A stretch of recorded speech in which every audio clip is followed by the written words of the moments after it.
কোনো শোনাশুনি নেই রে ভাই, পারোটা ভাই।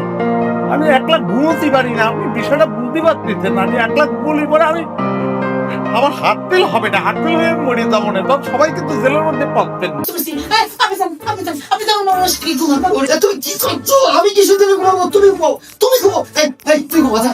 পালি খুব ভালো হয়, পালি খুব আমার মার্কেটে বনে রে তুই ওই পারে কথা শুনতে পারতিস না। আর তো তুমি মনে করে দৃষ্টি আচ্ছা তুমি মার্কেট ভালো রে কথা কই ভালো রে।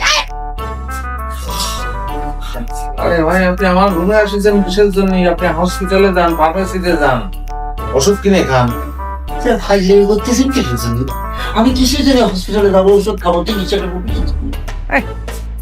আপনার বউ আপনার ধরে বাটাম দিল, আমি দেখেছি না, শরীর ব্যথা হয়নি, ব্যথার ওষুধ খাবেন না?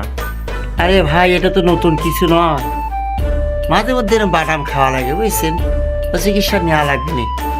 ও, মায়ের খাতে খাতে অভ্যাস হয়ে গেছে, তাই না? এ ভাই, ফালতু কথা বলেন না তো, এসব ঘটনা তো আপনার জন্য ঘটেছে। আচ্ছা আপনি বলেন তো কোন থেকে আইছেন? আমি তো কলাম ভাই, আমার নাম কুতুবুদ্দিন ভাই, ওই ম্যানেজারের বাড়ি আর আমার বাড়ি কাছাকাছি।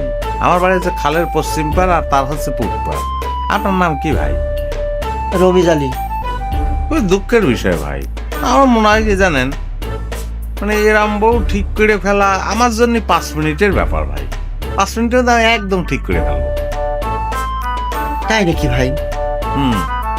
আলী ভাই, দেরি করতেছেন কিসের জন্য? দয়া করে আমার বউটার একটু ঠিক করে দেন না ভাই। হ্যাঁ, তাহলে ভাই অসুবিধা নেই, 5 মিনিট বুঝছেন? 5 মিনিটও হবেই। হ্যাঁ, যাবো আর আসবো, ঠিক করে এসে আপনার জানাচ্ছি আমি। হ্যাঁ, সেটা তো ভাই